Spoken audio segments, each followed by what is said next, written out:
पहाड़ों के बीच एक गांव था। उस गांव का नाम खाती गांव था। वहां के लोग बहुत ही सीधे और सरल थे।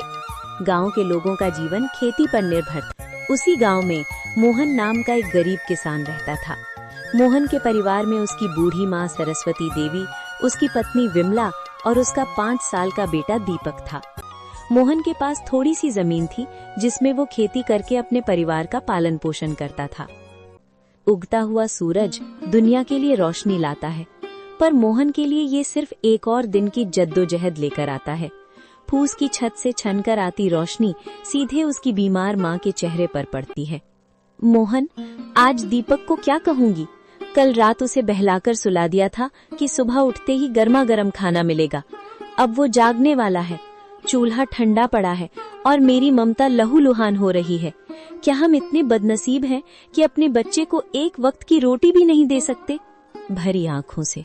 बिमला, तुम्हारी ये खामोश सिसकियां मेरे कलेजे को चीर देती हैं। मैं किसान हूँ, धरती का सीना चीरकर अनाज पैदा करना मेरा काम है, पर आज किस्मत ने मेरा ही सीना चाक कर दिया है। जमींदार के चक्कर काट काट कर पैर के जूते घिस गए, पर वो उधार देने को तैयार नहीं। पर हार नहीं मानूंगा, आज फिर जाऊंगा। शायद खुदा को मेरी मेहनत पर नहीं तो इस मासूम दीपक की भूख पर तरस आ जाए। सरस्वती देवी अंदर से खांसते हुए, बेटा मोहन, पास आ। देख, मेरा अंत समय करीब है, पर मुझे अपनी मौत का डर नहीं है। मुझे डर है कि कहीं मेरी गरीबी तेरे जमीर को न खा जाए। बेटा, भूख बहुत बड़ी चीज है, बड़े बड़ों का ईमान डिगा देती है। पर तू वादा कर, चाहे पेट पीठ से सट जाए, पर कभी किसी का बुरा नहीं करेगा। भगवान की लाठी बेआवाज होती है, पर चोट गहरी करती है। माँ, आपके संस्कार ही मेरी पूंजी है। मैं खाली हाथ लौट सकता हूँ, पर कलंकित हाथ लेकर इस घर में कदम नहीं रखूंगा। मोहन जमींदार के घर चला जाता है। नंगे पांव, फटी हुई कमीज और आंखों में उम्मीद की आखिरी चमक लिए मोहन जमींदार की हवेली के बाहर खड़ा है। सूरज की तपिश उतनी नहीं चुभ रही थी जितनी पेट की भूख और घर में बीमार माँ की कराह चुभ रही थी। जमींदार साहब एक आरामदायक कुर्सी पर बैठे हुक्का गुड़गुड़ा रहे थे, मानो मोहन का दुख उनके लिए कोई मनोरंजन हो।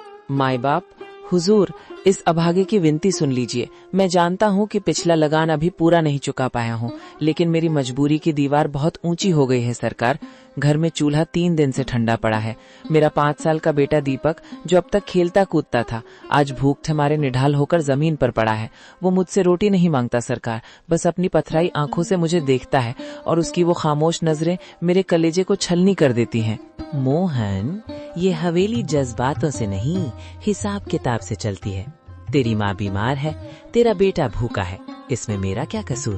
पिछली बार भी तूने यही रोना रोया था। ये धरती प्यासी है तो मैं क्या करूं? मुझे अपनी तिजोरी भरनी है, तेरी गरीबी का बोझ नहीं उठाना।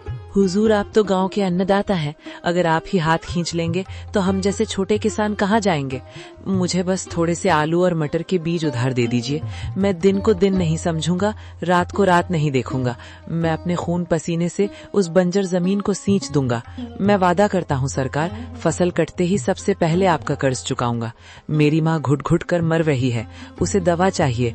हुजूर, एक बाप होने के नाते मुझ पर तरस खाइए। क्या एक गरीब के बच्चे को जीने का हक नहीं है? हक की बातें मत कर मोहन, हक अमीरों की जागीर होती है। बीज चाहिए, बीज की कीमत लगती है। तेरे पास देने को क्या है? वो 2 बीघा जमीन जो पहले ही गिरवी है। जा, यहाँ से दफा हो जा। अपनी इन भीगी आंखों से मुझे पिघलाने की कोशिश मत कर। जब तक पिछला हिसाब बराबर नहीं होता, तुझे एक दाना भी उधार नहीं मिलेगा। हुजूर, आज आप मुझे यहाँ से खाली हाथ भेज रहे हैं, पर याद रखिएगा, गरीब की आह बहुत गहरी होती है।